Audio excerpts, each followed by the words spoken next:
If you have $1,000 sitting in your bank account right now, you might feel like it's not much. Maybe you think it's too small to make any real difference in your life. After all, bills are rising, food costs more than ever, and it feels like money disappears the second it comes in.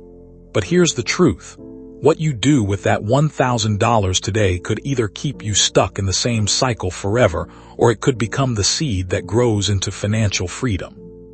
Robert Kiyosaki, the author of Rich Dad, Poor Dad, often says it's not about how much money you have. It's about what you do with it.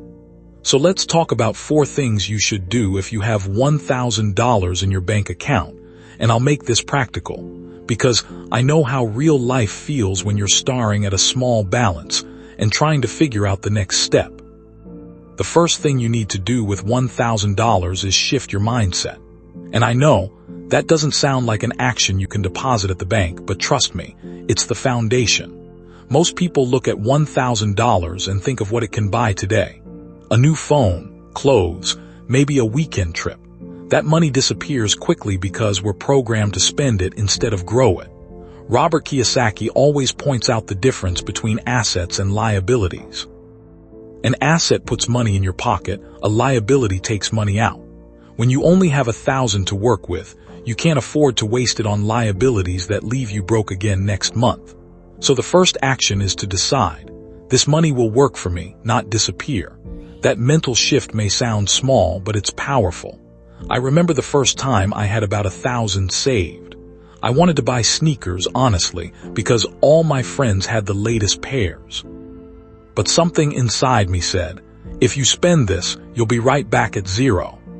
That moment of discipline changed everything because it forced me to start seeing money as a tool, not just a reward.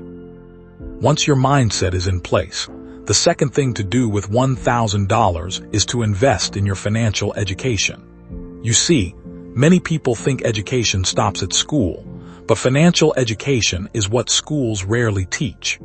Kiyosaki always emphasizes that the rich continue to learn how money works. Now, financial education doesn't mean enrolling in a 2-year course that costs thousands of dollars. It can be as simple as buying a few good books, signing up for affordable online courses, or attending workshops that teach you about investing, real estate, or building a business. Let's say you use 100 out of that 1,000 to get books like Rich Dad, Poor Dad, Cash Flow Quadrant, or even a course on personal finance. That $100 can give you ideas and knowledge that may help you multiply the remaining 900. Think of it this way. If someone offered you the chance to learn how to turn 100 into 10,000, would you take it? That's exactly how financial education works.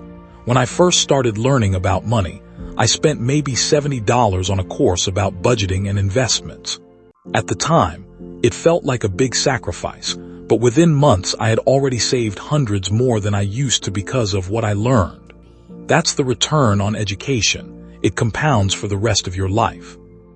The third thing you should do with $1,000 is build a small emergency fund. Life is unpredictable. Your car can break down, you might need medicine, or suddenly lose a job. When you don't have an emergency fund, those situations force you into debt, and debt is a chain that keeps most people poor. Robert Kiyosaki teaches about good debt versus bad debt. Good debt puts money in your pocket, bad debt takes it out.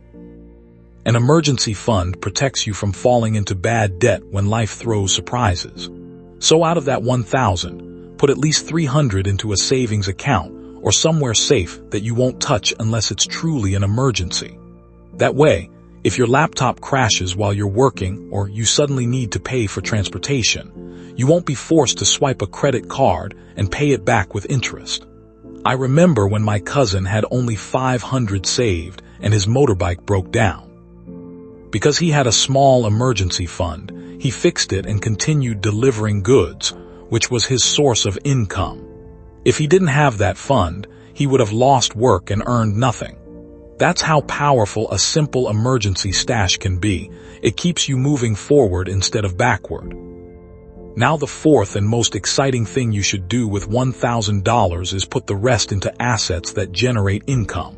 This is where Robert Kiyosaki's advice really shines. Remember, an asset puts money in your pocket. With $700 left after setting aside education and emergencies, you might think, what can I possibly invest in with that little? The answer is more than you think. Today, you can start small. Example, you could use a few hundred to buy and resell products online. Maybe you notice a certain phone accessory sells fast in your area. You buy stock cheaply and flip it at a profit. That's turning money into more money. Or you could put money into digital assets, creating an online course, starting a small e-commerce shop, or even learning skills that allow you to freelance and earn. The beauty of this step is that it doesn't matter how small you start. What matters is you put the money to work. Let's say you use $500 to start a side hustle. Even if that business brings you only $50 extra each month, you've already created an asset. Over time, that grows. The rich don't get rich overnight. They get rich by stacking assets that keep paying them. Let me make this practical with a story. A friend of mine once had about $1,000 saved. He was tempted to buy a new iPhone, but instead he used part of it to learn video editing online, maybe $200. Then he bought some basic software and equipment for around $300. With the rest, he kept a small emergency fund. Within months, he was making side income editing videos for businesses. That $1,000 turned into a skill and an asset that now makes him thousands every year. The iPhone would have been outdated in 2 years, but the skill keeps paying him. That's the difference between spending on liabilities and investing in assets. Another way to think of it is this. If you spend $1,000 today on something flashy, in a year it will likely be worth $0. But if you invest that same $1,000 into an asset, even something small, in a year it could still be worth $1,000 and maybe earning you another $500 on top. That's how the rich build wealth. They never let their money sit idle in the bank because inflation eats away at it. Instead, they put it to work. The truth is, the bank is the worst place to let your money just sit. If you leave $1,000 there for a year, inflation might mean it's worth $950 in real value. But if you put that same money into assets, skills, or a business, you protect it and multiply it. Robert Kiyosaki calls this financial intelligence, knowing where to direct your money so it works harder than you do. So if you have $1,000 in the bank, remember these 4 steps. First, shift your mindset. Decide this money is a seed, not spending cash.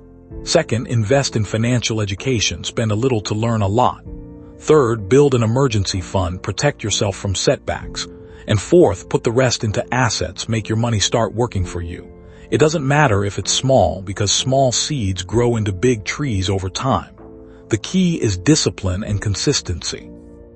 I know some of you may be thinking, but what if I lose the money? Here's the reality. If you spend it on liabilities, you've already lost it. The only way to move forward is to take that risk of growth. And when you build your education first, you reduce the chances of losing because you'll make smarter decisions. That's why the rich always say knowledge is the greatest investment. So the next time you look at your bank account and see $1,000 sitting there, don't get discouraged. See it as a starting point. Many millionaires started with less than that. What made the difference wasn't the amount. It was the decision to use it wisely. Will you use your $1,000 to keep chasing liabilities, or will you use it to start building assets that give you freedom? The choice is yours, but the principle is the same. Money is a tool. If you direct it well, it will build your future. If you misuse it, it will vanish and you'll stay stuck. The power is already in your hands.